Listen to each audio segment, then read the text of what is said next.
Hey there, FakeFox here. Welcome to my patch overview for the Necrom Chapter. In this video I will discuss everything that changed for PvE healing with update 38. As always, we will be starting with the new content and then continue with changes to pre-existing sets, classes, abilities and so on. So Necrom comes like any other chapter with a new 12-player trial, Sanity's Edge, which will hopefully keep us busy for the next year. There are also a ton of new sets, of course, but before we take a look at those, let's talk about the most exciting thing for me, and I'm sure also for many of you, the new Arcanist class. I will be doing a complete guide for the class in a separate video, but to give you a rough idea of the class, Arcanist is a really solid healer. It features good healing power and sustain, and a versatile and strong support kit, most noticeably providing minor courage, evasion, and brittle. It creates a unique playstyle with extremely long channeled abilities, interesting ability interactions due to the unique crux mechanic, and a focus on shields. However, this playstyle can also make the class feel kind of clunky and inconvenient to play, and currently engaging with the crux system is unfortunately rather unrewarding for PvE healers. All in all, I think Arcanist will nevertheless become a relatively popular healing class, but not overly dominant. In PvP, on the other hand, I find Arcanist Healer to be tremendously fun. This risk-reward playstyle of building up Crux to then gain massive healing power works just a lot better with the weaker healing in PvP and also the interaction with other players, which actually creates a risk that we just do not have in PvE content. Moving on to the new sets, there are unfortunately only two sets worth mentioning at all here, in my opinion. The first one is the healer set from the Sanity's Edge trial, Transformative Hope.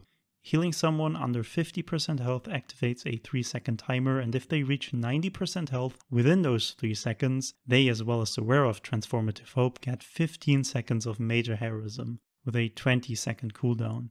Compared to other ultimate support sets, in potential maximal generated ultimate, it is a bit stronger than Drake's Rush in dungeons and a bit weaker than Pillager's Prophet in trials. However, I think this mostly doesn't really matter, as the set's real issue is its proccing condition.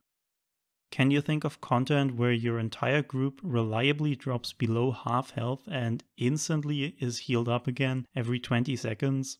Well, at least I can't, and I can't imagine that there is really any encounter where the set gets even close to its maximum of 75% uptime. Tightbound Area, for example, might be okay-ish, but then Pillager's Prophet on a good ultigen build is still significantly stronger anyways.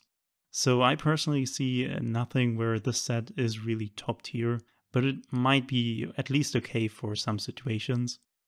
Then we have Crypt Cannon Investments to talk about. Another ultimate support set, and unfortunately also not great.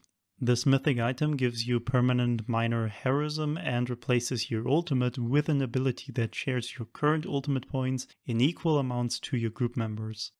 The set generates no actual value, as it just transfers your ultimate point for point, while for example Pillager's Prophet generates about 3 times the ultimate points you spend on it in a trial group. And then Crypt Cannon's Vestments also comes with massive downsides. It can first of all not be used with Pulse of Elnathay, as it's also a mythic, and you don't have an actual ultimate, so your group has to give up a Warhorn, barrier, or something similarly impactful. But worst of all, with this mythic equipped, your ultimate no longer activates Master Architect, Pillager's Prophet, or similar effects. Ultigen builds are so powerful because the different sets and abilities synergize so well. This item doesn't really synergize with anything. In fact, it does the complete opposite, hindering you from playing a functioning build. Because of that, it is, in my opinion, just complete garbage. Which is quite tragic, because I think in theory it could be a really cool set. I really like the idea behind it. But anyways, unfortunately in terms of new sets, this patch is really disappointing for healers, and we also don't have a single relevant change to pre-existing sets. The only thing worth mentioning here, I think, is that Arcanist provides minor courage, which makes Yolnahkrin and Magma Incarnate less relevant. We will see some changes to the support set distribution because of that could also affect healers, but the pool of good support sets stays exactly the same. This means Roaring Opportunist combined with Jovolt's Guidance and Spellpower Cure with Pearls of Elnefey and Pillager's Prophet will stay the two most important build directions. Then we of course have Master Architect in certain trial encounters, but most importantly in dungeons. Elemental Catalyst, Sense Redress, and Martial Knowledge of course also stay really important, but will continue to mostly be used by damage dealers, I think. Succeeded Champion and Powerful Assault, Spoiler of Ruin, and all of the support monster sets will of course all stay relevant. I think Archdruid Deverick in particular could become more popular as more and more groups recently find ways to utilize it for their major vulnerability uptime, and with a new class, people might also try to phase out some Necromancers. Okay, moving on to the ability changes, where I also have to absolutely scrape the bottom of the barrel for something to talk about. Melee abilities with previously 5 meter range now all have 7. I think that's worth mentioning because it could come in handy with some really annoying support abilities where you previously had trouble actually connecting them when just quickly stepping into the group. On the other hand, DDs having a larger minimum range means they can move around more and be more annoying to heal. But anyways, in terms of class or weapon lines, we really have 0 relevant changes for healers.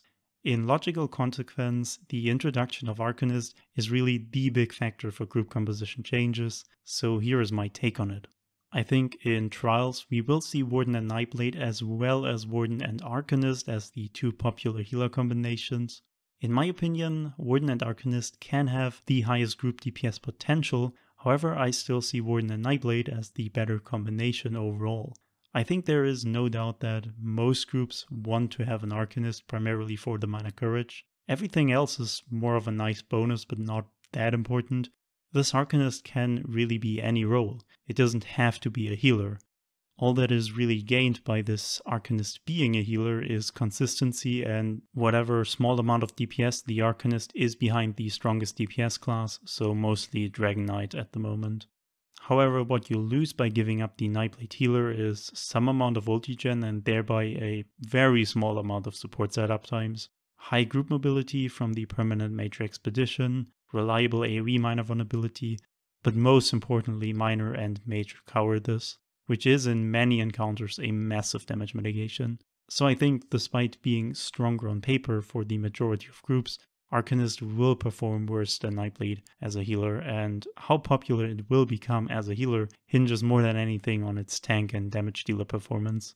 In dungeons, on the other hand, I see Arcanist as generally a little bit stronger than Nightblade, but in this content especially, its tank performance becomes really important, and my personal favorite right now is Arcanist tank as it provides an additional 2200 penetration that a healer does not, combined with a Warden healer.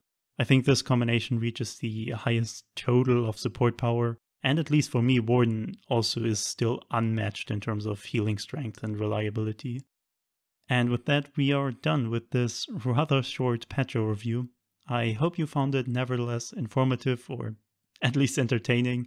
Thanks for watching and see you.